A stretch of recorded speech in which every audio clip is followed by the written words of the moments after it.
तो दोस्तों आज दिन हो चुका है 17 फरवरी 2022 गुरुवार का और आज के मुख्य समाचार और बड़ी खबरें आपके लिए हाजिर हैं। आज के मुख्य समाचार में प्राइवेट नौकरी वालों की सैलरी बढ़ने को लेकर बड़ी खबर है। साथ ही आज के मुख्य समाचार में नए ट्रैफिक नियमों को लेकर भी एक बड़ी खबर आई है। इसके अलावा आज की बड़ी खबरों में बप्पी लहरी के निधन को लेकर, साथ ही में कोरोना के ताजा अपडेट को लेकर, इसके अलावा पेट्रोल डीजल के महंगा होने को लेकर भी बड़ी खबर है। साथ ही कोरोना से जुड़े प्रतिबंध और नई गाइडलाइंस को लेकर भी ताजा अपडेट है। इन सभी के अलावा भी है कई और बड़ी खबरें। तो इसी की वजह से वीडियो को थोड़ा सा भी ना भगाएं और देखें ध्यान से आखिर तक, ताकि कोई भी जानकारी मिस ना हो। वीडियो में बढ़े आगे इससे पहले बस आपसे छोटी सी रिक्वेस्ट है कि वीडियो को लाइक कर दें और शेयर कर दें, क्योंकि आपका लाइक और शेयर करना ही होता है हमारी मेहनत का फल। तो आइए बिना देर किए चलते हैं सीधे आज की पहली बड़ी खबर की तरफ।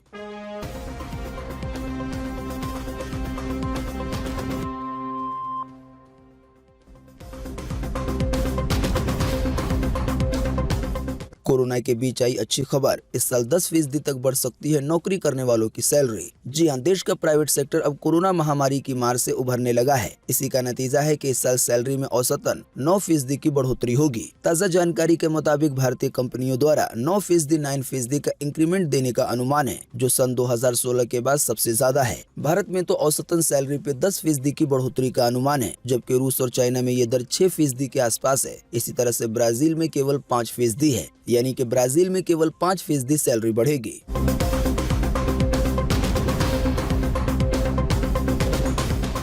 नए ट्रैफिक नियमों को लेकर सरकारी अधिसूचना हुई जारी। बाइक पर बच्चे के लिए अब हेलमेट होगा जरूरी। बच्चे की उम्र अगर 4 साल से कम है तो बाइक की स्पीड प्रति घंटा 40 किलोमीटर से ज्यादा नहीं होनी चाहिए। जी हां, सड़क परिवहन और राजमार्ग मंत्रालय ने बीते बुधवार को दोपहिया वाहनों पर 4 साल से कम उम्र के बच्चों को ले जाने के लिए नए सुरक्षा नियमों को अधिसूचित किया है। नए यातायात नियम में सवारों के लिए और बच्चों के लिए हेलमेट जरूरी होगा। साथ ही बच्चों के लिए हार्नेस बेल्ट का इस्तेमाल करना होगा। इसके अलावा बाइक की रफ्तार 40 किलोमीटर प्रति घंटे से ज्यादा नहीं होनी चाहिए। आसान सी भाषा में कहें तो अगर कोई 4 साल का या इससे छोटा बच्चा बाइक पे बैठता है तो उसको भी हेलमेट पहनाना होगा। साथ ही में बच्चे को सेफ्टी हार्नेस भी पहनाना होगा। असल में ये एक बनियान की तरह होता है जिसमें बेल्ट लगे हुए होते हैं। बच्चे को पीछे बाइक पे बिठाने के बाद गाड़ी चलाने वाला इस बेल्ट को अपनी कमर पे बांध लेता है। ऐसा करने से बच्चा पूरी तरह से सुरक्षित हो जाता है, यानी कि उसके गिरने का डर नहीं रहता। हालांकि आपको बता दें ये सभी नियम लगभग 1 साल के बाद लागू होंगे।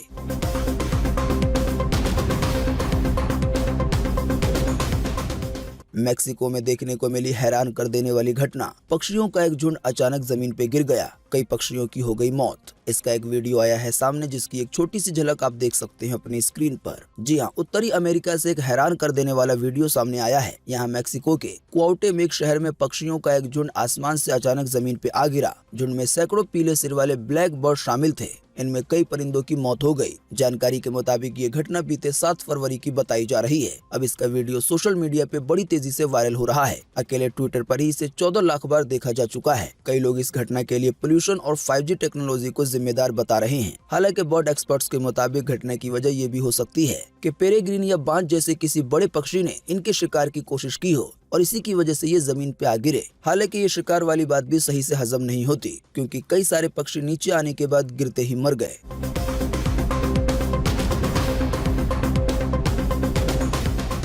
15 फरवरी की रात को हुआ बप्पी लहरी का निधन। डिस्को किंग ने 69 साल की उम्र में ली अंतिम सांस। बेटे बप्पा के अमेरिका से लौटने के बाद आज होगा अंतिम संस्कार। जी हां, बॉलीवुड के म्यूजिक डायरेक्टर बप्पी लहरी का बीते मंगलवार रात 11 बजे 69 साल की उम्र में निधन हो गया। उन्होंने मुंबई के जुहू स्थित क्रिटी केयर हॉस्पिटल में अंतिम सांस ली। बताया जा रहा है कि उन्हें तबीयत खराब होने के बाद अभी हाल ही में मंगलवार को भर्ती कराया गया था और मंगलवार को ही रात 11 बजे उनकी मृत्यु हो गई। बप्पी लहरी के परिवार वालों ने बताया है कि उनका अंतिम संस्कार आज किया जाएगा। बप्पी दा के बेटे अभी अमेरिका में हैं और वो आज दोपहर तक मुंबई पहुंच सकते हैं। उनके पहुंचने के बाद अंतिम संस्कार का काम किया जाएगा। जानकारी के मुताबिक बप्पी लहरी को एक ऐसी बीमारी थी जो कि सांस लेना मुश्किल कर देती थी। पीएम मोदी समेत देश की कई बड़ी हस्तियों ने बप्पी लहरी को श्रद्धांजलि दी ट्वीट वगैरह के जरिए।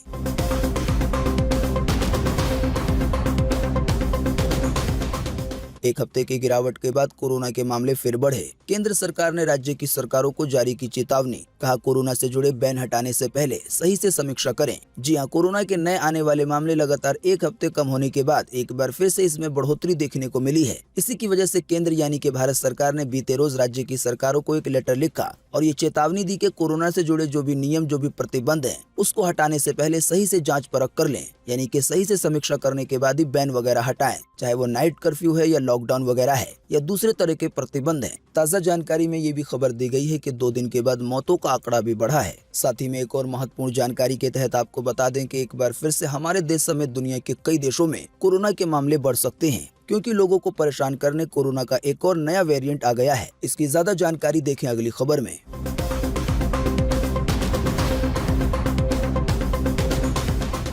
कोरोना ने फिर बदला अपना रूप। डेल्टा और ओमिक्रॉन के बाद अब नई आफत। तेजी से फैल रहा है कोरोना का नया वेरिएंट डेल्टा क्रॉन। जी हां, कोरोना का कहर अभी भी जारी है। कई देशों में वैक्सीनेशन के बाद भी कोरोना के मामले लगातार मिल रहे हैं। कोरोना वायरस के कई वेरिएंट अब तक सामने आ चुके हैं। ओमिक्रॉन को अब तक का सबसे तेजी से फैलने वाला कोरोना का वेरिएंट बताया जा रहा है, लेकिन ओमिक्रॉन की तुलना में जो डेल्टा वेरिएंट है वो काफी ज्यादा खतरनाक है। यानी कि ये ओमिक्रॉन के मुकाबले फैलता तो कम है, लेकिन इसकी वजह से जानें ज्यादा जाती हैं। दुनिया के ज्यादातर देशों में पिछले साल डेल्टा वेरिएंट का प्रभाव रहा था और इसी डेल्टा वेरिएंट की वजह से हमारे देश में भी कई सारे जानें गई थी। हालांकि अब ओमिक्रॉन और डेल्टा वेरिएंट के मिलने से एक नए वेरिएंट का खतरा दिखने लगा है। ताज़ा जानकारी के मुताबिक ब्रिटेन में डेल्टा क्रॉन वेरिएंट का पहला मामला सामने आया है। आसान सी भाषा में कहें तो ये नया वेरिएंट ओमिक्रॉन और डेल्टा से मिलकर बना है, यानी कि ये खतरनाक भी ज्यादा है और फैल भी बड़ी तेजी से सकता है। जाहिर सी बात है, अगर ये वाला वेरिएंट दुनिया भर में फैल जाता है तो एक बार फिर से बड़ी परेशानी हो सकती है।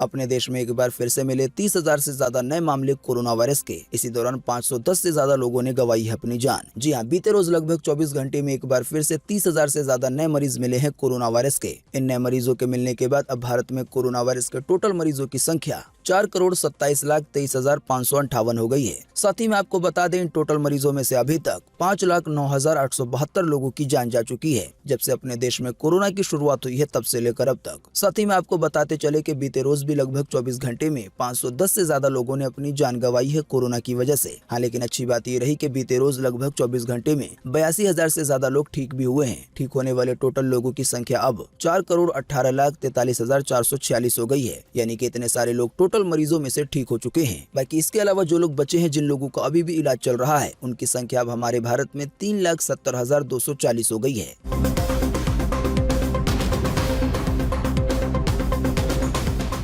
पाकिस्तान के लोगों पे पड़ी महंगाई की बड़ी मार। पेट्रोल एक साथ हुआ 12 रुपए महंगा, वहीं डीजल हुआ 10 रुपए महंगा। जी हां, पाकिस्तान की इमरान सरकार ने एक बार फिर गरीब आवाम पर महंगाई का बम गिराया है। बीते मंगलवार देर रात पेट्रोल के दाम में 12 रुपए से ज्यादा की बढ़ोतरी की गई। वहीं डीजल के दामों में एक साथ 10 रुपए की बढ़ोतरी की गई प्रति लीटर पर। जानकारी के मुताबिक इस बढ़ोतरी के बाद अब पाकिस्तान में 1 लीटर पेट्रोल का दाम 160 रुपए हो गया है। वहीं 1 लीटर डीजल का दाम 124 रुपए हो गया है। पाकिस्तान में एक दूसरा डीजल आता है हाई स्पीड के नाम से। उस डीजल के 1 लीटर की कीमत है 155 रुपए। वैसे दोस्तों, आपको बता दें कि आने वाले दिनों में हमारे देश में भी पेट्रोल डीजल के दामों में बढ़ोतरी हो सकती है। असल में बात यह है कि अंतर्राष्ट्रीय स्तर पर जो कच्चा तेल है उसके दामों में भयंकर बढ़ोतरी हो रही है। अभी हाल ही में एक खबर आई थी जिसमें ये बताया गया था कि एक्सपर्ट्स ये मानते हैं कि विधानसभा चुनाव की वजह से फिलहाल पेट्रोल डीजल के दाम स्थिर हैं। उनके मुताबिक आने वाले मार्च के महीने में हमारे देश में भी पेट्रोल डीजल के दाम काफी तेजी से आगे बढ़ेंगे। साथ ही आपको बता दें, जो जेट फ्यूल है यानी कि हवाई जहाज का जो ईंधन है, उसके दाम में भारी बढ़ोतरी देखने को मिल रही है। इससे जुड़ी ज्यादा जानकारी देखें अगली खबर में।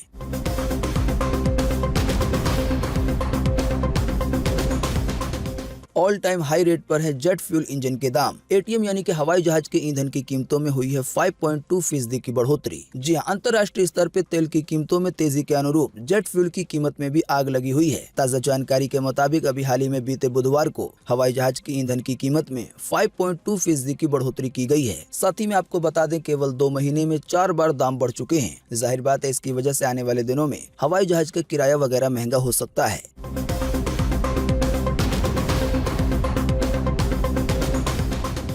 DU यानी दिल्ली यूनिवर्सिटी में आज गुरुवार से शुरू होगी ऑफलाइन कक्षाएं। हालांकि पहले साल वालों के लिए हाइब्रिड मॉडल की गई है व्यवस्था। जी हां, दिल्ली विश्वविद्यालय में ऑफलाइन कक्षाओं को आज 17 फरवरी से शुरू किया जा रहा है। हालांकि कुछ कॉलेज ने पहले साल की कक्षाओं को हाइब्रिड मॉडल में आयोजित करने का फैसला लिया है। आसान सी भाषा में कहें तो पहले साल वालों की पढ़ाई ऑफलाइन भी हो सकती है या ऑनलाइन भी हो सकती है। मिरांडा हाउस की प्रिंसिपल विजय लक्ष्मी नंदा ने बताया कि हम पहले साल वालों की कक्षाओं को हाइब्रिड मॉडल में आयोजित करेंगे ताकि छात्रों के तनाव को कम किया जा सके। वहीं दूसरे और तीसरे साल वालों के छात्रों को ऑफलाइन कक्षा में भाग लेना होगा। हालांकि उन्हें ऑनलाइन अध्ययन की सामग्री उपलब्ध कराई जाएगी।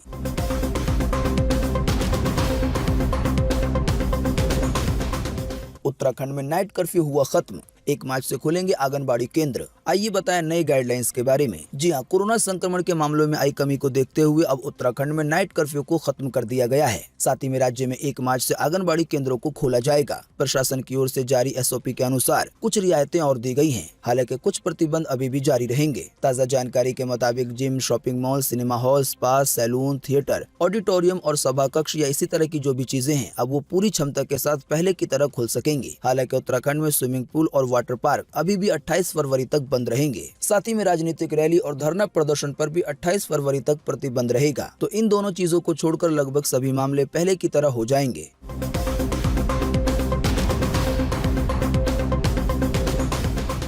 भोपाल के बाद अब रीवा में मिले गायों के कंकाल। 50 से ज्यादा मरी गायें तालाब में फेंकी, बदबू फैली तो इसे जल्दबाजी में दफनाया। जी हां, भोपाल के बाद अब रीवा जिले की गौशाला में गायों की मौत का मामला सामने आया है। जिले की चोरगढ़ी गौशाला में दर्जनों गायों की हड्डियां और कंकाल मिले हैं। गौशाला रायपुर करचुलियान ब्लॉक में है। इसका संचालन पंचायत करती है। गौशाला के जिम्मेदार ठंड में दम तोड़ती गायों को पीछे बने तालाब में फेंकते रहे। बाद में जब बदबू फैली तो गायों के शव गड्ढे खोदकर दफना दिए। वहीं कुछ हड्डियां बेच दी गयी। भास्कर.com के मुताबिक ऐसी 50 से ज्यादा गायों के कंकाल मिले हैं। वैसे आप नहीं जानते तो आपको बता दें, अभी हाल ही में 2 हफ्ते पहले भोपाल में बीजेपी नेत्री की गौशाला में 80 से ज्यादा गायों के कंकाल मिले थे। आसान सी भाषा में कहें तो कई सारी गौशालाएं ऐसी हैं जहां पे गायों का सही से ध्यान नहीं रखा जा रहा है।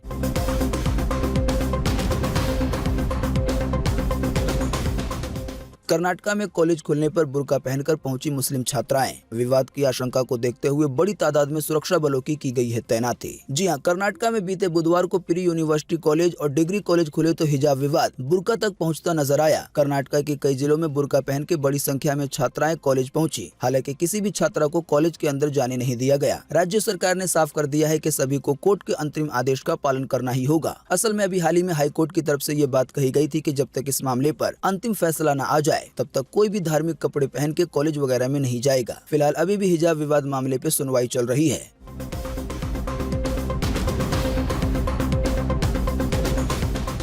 गंगूबाई काठियावाड़ी फिल्म को लेकर कानूनी विवाद। फिल्म की रिलीज पे रोक लगाने की जा रही है मांग। जी हां, गंगूबाई काठियावाड़ी फिल्म कानूनी पचड़े में फंस गई है। अब गंगूबाई काठियावाड़ी के परिजनों ने फिल्म की रिलीज पे रोक लगाने की मांग की है। संजय लीला भंसाली की आने वाली फिल्म गंगूबाई काठियावाड़ी जल्द रिलीज होने वाली है। हालांकि फिल्म को लेकर विवाद शुरू हो गया है। जानकारी के मुताबिक गंगूबाई का ये किरदार असल जिंदगी से जुड़ा हुआ है। आसान सी भाषा में आप कहें तो इसे आप गंगूबाई की बायोग्राफी कह सकते हैं। फिल्म के ट्रेलर में जो भी कुछ दिखाया गया है उसे देख के लगता है कि ये वैश्य जगत से जुड़ी हुई फिल्म है। हालांकि जो गंगूबाई के असली परिवार वाले हैं वो फिल्म की कहानी में फेर बदल करने की बात कह रहे हैं। इसी की वजह से उनकी ये मांग है कि ये फिल्म रिलीज नहीं होनी चाहिए। अब देखते हैं आने वाले दिनों में क्या होता है।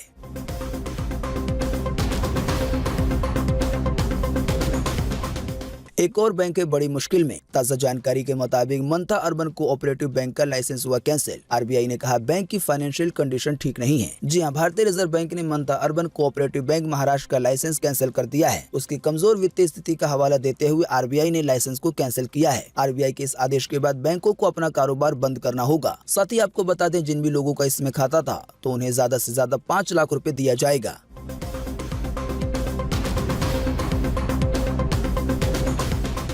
गोवा में 100% वयस्कों को लगी कोरोना वैक्सीन की दोनों डोज। अब टीकाकरण केंद्रों को बंद करने का हुआ है फैसला। जी हां, भारत में कोरोना वायरस के केस तेजी से कम हुए हैं। विशेषज्ञों का मानना है कि देश में ये स्थिति टीकाकरण अभियान की वजह से आई है, जिसकी रफ्तार में लगातार तेजी बनी हुई है। इसी बीच भारत में चल रहे वैक्सीनेशन अभियान को लेकर एक और बड़ी खुशखबरी है। स्वास्थ्य अधिकारियों के मुताबिक गोवा देश का पहला ऐसा राज्य बन गया है जहाँ 100% वयस्कों को कोरोना की वैक्सीन की दोनों डोजें दी जा चुकी है। यानी ऐसे लोगों को जिनकी उम्र 18 साल से ज्यादा है। इस लक्ष्य के पूरा होने के इसके साथ ही राज्य के स्वास्थ्य सेवाओं के निदेशालय ने कोरोना टीकाकरण के लिए अलग से बनाए गए केंद्रों को बंद करने का फैसला लिया है। आसान सी भाषा में कहें तो अब गोवा में सामान्य टीकाकरण कार्यक्रम के तहत कोरोना के टीके लगाए जाएंगे। वैक्सीनेशन में तेजी लाने के लिए जो सेंटर बनाए गए थे उसको बंद कर दिया जाएगा।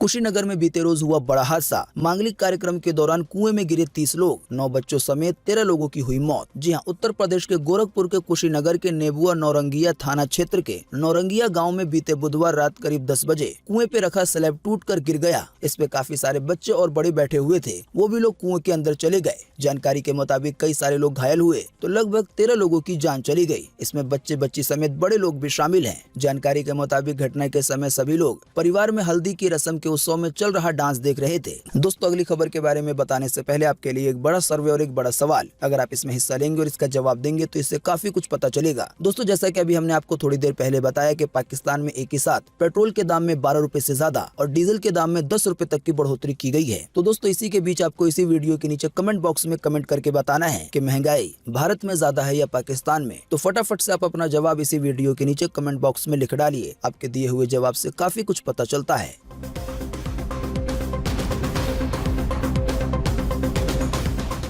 यूक्रेन में फंसे भारतीयों की सरकार ने सुनी। बिहार, एमपी, सीजी और राजस्थान के छात्र बोले एयरलिफ्ट कराओ। सरकार ने मदद के लिए बनाए हैं कंट्रोल रूम। जी हां, रूस यूक्रेन के बीच गहरी युद्ध की आशंकाओं के चलते वहां पढ़ रहे करीब 20,000 भारतीय छात्र संकट में फंस गए हैं और मदद की गुहार लगा रहे हैं। दैनिक भास्कर ने ये जानकारी दी है कि वहां के छात्र ये कह रहे हैं कि फ्लाइट का किराया 3 गुना तक महंगा हो गया है और भारत आने के लिए सही से फ्लाइट भी नहीं मिल रही है। इसी की वजह से उन्होंने कहा कि हमें एयरलिफ्ट कराया जाए, यानी कि भारत सरकार मदद करे यूक्रेन से अपने देश में लाने के लिए। अच्छी बात यह है कि छात्रों की गुहार को सुनते हुए भारत सरकार ने उनकी सुरक्षित वापसी के प्रयास तेज कर दिए हैं। जानकारी के अनुसार केंद्र सरकार ने विदेश मंत्रालय के साथ ही यूक्रेन में मौजूद भारतीय दूतावास में भी स्पेशल कंट्रोल रूम बनाए हैं, यानी कि यूक्रेन में जो भारतीय छात्र हैं उनकी मदद के लिए छात्रों की जो भी समस्या है उन्हें सुलझाया जाएगा और उनकी मदद की जाएगी।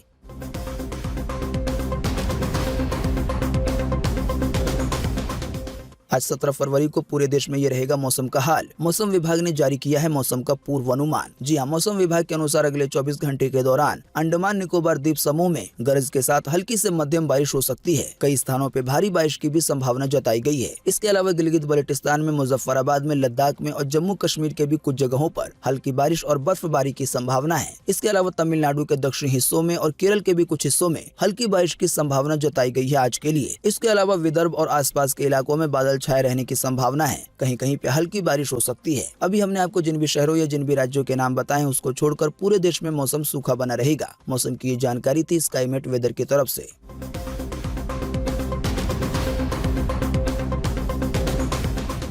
कोलकाता के नए कप्तान बने श्रेयस अय्यर। केकेआर ने किया ये ऐलान कि हमारे योद्धाओं का है ये नया लीडर। जी हां, आईपीएल 2022 के लिए सभी 10 फ्रेंचाइजियों ने अपनी टीम बना ली है। बीसीसीआई के सूत्रों के अनुसार आईपीएल का 15वां सीजन 27 मार्च से शुरू हो सकता है। क्रिकेट के इस महासंग्राम का मेगा ऑक्शन 12 और 13 फरवरी को हुआ था, जिसमें 200 खिलाड़ी बिके थे। फिलहाल ताजा जानकारी के मुताबिक कोलकाता नाइट राइडर्स ने श्रेयस अय्यर को टीम का नया कप्तान बनाया है। अय्यर इससे पहले दिल्ली कैपिटल की कमान संभाल चुके हैं। तो दोस्तों, आज 17 फरवरी 2022 के यही मुख्य समाचार और बड़ी खबरें थी। उम्मीद करते हैं इससे आपको काफी कुछ जानकारी मिली होगी। हम बस इसके बदले में यही चाहते हैं कि इस वीडियो को लाइक कर दें और शेयर कर दें, क्योंकि आपका लाइक और शेयर करना ही होता है हमारी मेहनत का फल। वीडियो देखने के लिए आपका बहुत बहुत धन्यवाद। Thanks for watching.